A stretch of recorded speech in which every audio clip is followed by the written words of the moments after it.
বারবার যদি দুর্নীতিবাজদেরকে চয়েস করেন, চাঁদাবাজদেরকে চয়েস করেন, স্বভাব মানুষের সহজে বদলায় না। যারা একবার চুরি ডাকাতিতে অভ্যস্ত হয়ে গেছে, হঠাৎ করে তারা ভালো হয়ে যাবে, এটা মনে করার কোনো যুক্তিসঙ্গত কারণ নাই। বাংলাদেশের রাজনীতির স্টিয়ারিং যদি জামাত ইসলামের হাতে দেওয়া হয়, সকল দলের মধ্যে যারা ভালো মানুষ আছে তারা সবাই ন্যায়সঙ্গতভাবে কাজ পাবে। বস্তির লোকরা এরকম বিল্ডিং এ থাকবে, এরকম ব্যবস্থা কি করা যায় না? এই ধরনের ব্যবস্থা করতে হইলে খাই খাই বাদ ছাড়তে হবে, স্বজন প্রীতি বাদ দিতে হবে, ঘুষ লেনদেনের ব্যবস্থা বাদ দিতে হবে। ভালো মানুষ ছাড়া এই জাতির ভাগ্যের কোনো পরিবর্তন হবে। প্রিয় ভাইরা, 53 বছরের রাজনীতি যারা করেছেন তারা কে কত টাকার মালিক হয়েছেন, আর এদেশের সাধারণ জনগণ টাকার মালিক হয়েছে না তাদেরকে আরো দরিদ্র বানানো হয়েছে? রাষ্ট্র এমন কি ব্যবস্থা নিল যে ব্যবস্থা নিলে দারিদ্র থাকবে না, সকলের কর্মসংস্থান হবে, বস্তি থাকবে না, বস্তির লোকরা এরকম বিল্ডিং এ থাকবে, এরকম ব্যবস্থা কি করা যায় না? এই ধরনের ব্যবস্থা করতে হইলে খাই খাই বাদ ছাড়তে হবে, চুরি ছাড়তে হবে, ডাকাতি ছাড়তে হবে, ছিনতাই ছাড়তে হবে, রাহাজানি বাদ দিতে হবে, দুর্নীতি বাদ দিতে হবে, স্বজন প্রীতি বাদ দিতে হবে, ঘুষ লেনদেনের ব্যবস্থা বাদ দিতে হবে। ভালো মানুষ ছাড়া এই জাতির ভাগ্যের কোনো পরিবর্তন হবে? রাজনীতিতে যারা কোনো দুর্নীতি করবে না, চাঁদাবাজি করবে না, এই ধরনের নেতা কাউন্সিলর থেকে এমপি পর্যন্ত বানাইয়া দেখেন, 5 বছর পরে আপনার জীবন মান, আপনার পরিবারের উন্নতি কতটুকু হয়।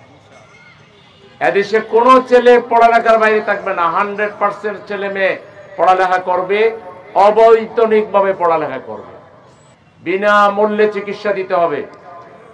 এই ধরনের একটা রাষ্ট্র যে হইতে পারে, প্রচলিত যে রাজনীতি যারা করে এদের মাথায় ওইটা নাই, এটা কল্পনাও করতে পারবে না। এইটা করতে পারবে একমাত্র যারা পরকালে আল্লাহর কাছে হিসাব দিতে হবে, তাকওয়াবান মানুষ যারা, পরহেজগার মানুষ যারা, দিনদার মানুষ যারা, যারা রাষ্ট্রের টাকা একটাও আত্মসাৎ করে খাবে না, যারা এই দুনিয়ার কল্যাণে, দুনিয়ায় প্রতিষ্ঠিত হওয়ার জন্য কাজ করে না, যারা আখিরাতে নিজেদের মুক্তির জন্য কাজ করে। এরকম আল্লাহওয়ালা তাকওয়াবান নেতৃত্ব প্রতিষ্ঠা করা ছাড়া বারবার যদি দুর্নীতিবাজদেরকে চয়েস করেন, চাঁদাবাজদেরকে চয়েস করেন, স্বভাব মানুষের সহজে বদলায় না। যারা একবার চুরি ডাকাতিতে অভ্যস্ত হয়ে গেছে, যারা একবার দুর্নীতিতে অভ্যস্ত হয়ে গেছে, হঠাৎ করে তারা ভালো হয়ে যাবে, এটা মনে করার কোনো যুক্তিসঙ্গত কারণ নাই।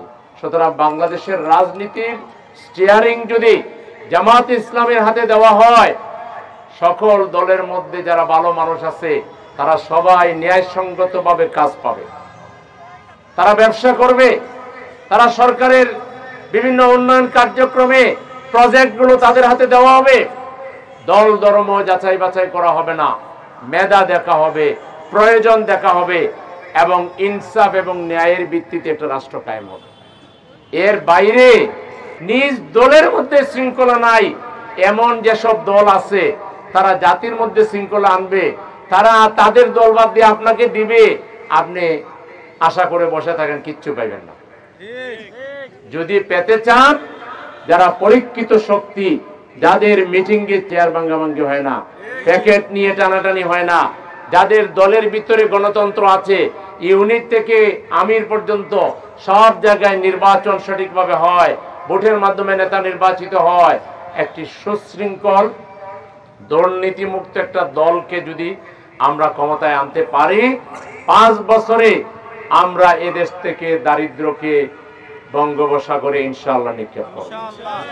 জাকাতের বিরাট ফান্ড রাষ্ট্র কালেকশন করবে, গরিবদের তালিকা করে করে তাদের জন্য যেভাবে পুনর্বাসন করা যায়, একজনকে 5 লাখ টাকা দিয়ে একটা মুদির দোকান করে দেওয়া হবে, গরু কিনে দেওয়া হবে, এমন ভাবে ব্যবসা বাণিজ্যকে সহজ করা হবে যে মানুষের আর কোনো অভাব থাকবে না। সবাই খালি চাকরি করতে হবে দরকার নেই, আমরা এন্টারপ্রেনার বানাই দেব, ক্ষুদ্র ব্যবসায়ী তৈরি করব, লাখ লাখ, প্রত্যেকে ব্যবসায়ী হবে, স্বাধীনভাবে ব্যবসা করবে, তারা ইনকাম করবে, মানুষের কত লাগে?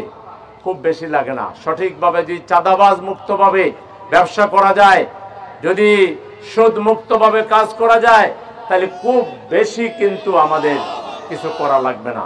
তো সেজন্যে আমাদের কাছে জাকাতের ফান্ড থাকবে, পর্যায় হাসানা ফান্ড থাকবে, সাদাকা ফান্ড থাকবে, এবং আমরা মানুষকে এমন একটা মানবিক চরিত্রে তৈরি করব, সে তার আত্মীয়কে দেখবে, তার পাড়া প্রতিবেশীকে দেখবে, সম্পদের পাহাড় বানাবে না, সম্পদ যথার্থভাবে বন্টন করে সমাজে ইনসাফ কায়েম করবে।